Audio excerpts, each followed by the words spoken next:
The recently slain commander of Iran's Quds force, Qasem Soleimani, was celebrated by Iranian media as the martyred hero who eradicated Daesh in Iraq and Syria. Yet his death was a relief to countless victims of the brutal Syrian war, in which he was a key architect behind Bashar al-Assad's ruthless effort to remain in power.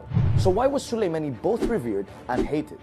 Soleimani was one of the most powerful figures in Iran and was very close to the Republic's supreme leader, Ayatollah Ali Khamenei, who promoted him to Major General of the Quds Force, the most elite and secretive branch of the Iranian Revolutionary Guard, or IRGC.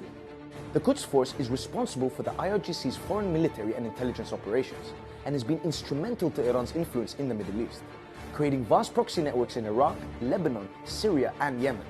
Soleimani sought to reshape the Middle East in Iran's favor, working as a power broker and as a military force.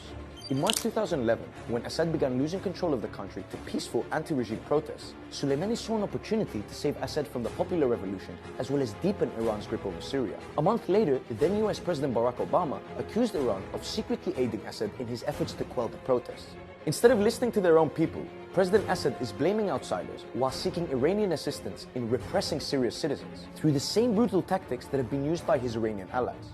In 2012, Soleimani shifted from advising Assad's regime to assuming more personal control of the Iranian intervention in the Syrian war. He sent Iranian military officers to participate in and advise on Syrian military offensives.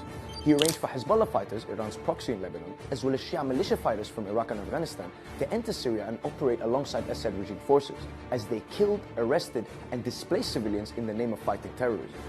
A turning point came in April 2013, after anti-Assad groups captured the Syrian town of Qusayr near the Lebanese border, a crucial Iran-Hezbollah weapons smuggling hub.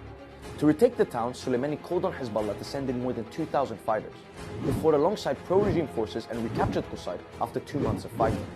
Iran continued to officially deny it had ever deployed troops to Syria, despite Iranian media reporting on the funerals for military advisors killed in Syria, proof of their presence in the region long before the rise of Daesh. Then, in June 2013, reports revealed that Iran planned to send 4,000 troops to aid Assad's forces in Syria, a week after the regime had announced a massive operation in Aleppo. The Battle of Aleppo was marked by indiscriminate airstrikes and shelling against civilian areas. With over 4 years of fighting, it became one of the longest sieges in modern warfare. Facing rapid opposition advances, Assad needed a new strategy, which was orchestrated by none other than Soleimani. His visit to Moscow in July 2015 was the first step in forging a new Iran-Russia alliance that ultimately shifted the war in Assad's favor. According to Reuters, Soleimani and his Russian counterparts set up an agreement.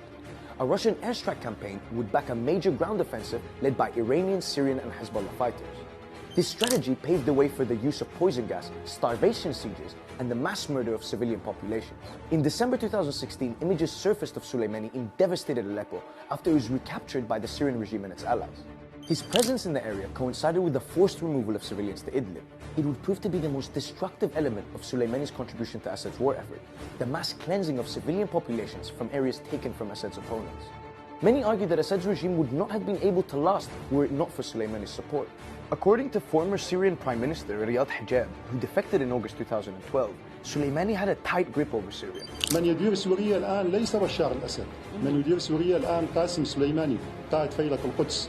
Soleimani was mounting a desperate fight in Syria, even if the price of victory was a sectarian conflict that engulfed the region for years. So how will his absence impact Iran's strategy in Syria? And will Soleimani be remembered as a hero or as a war criminal? History has yet to decide on his legacy. So why don't you tell us in the comments below?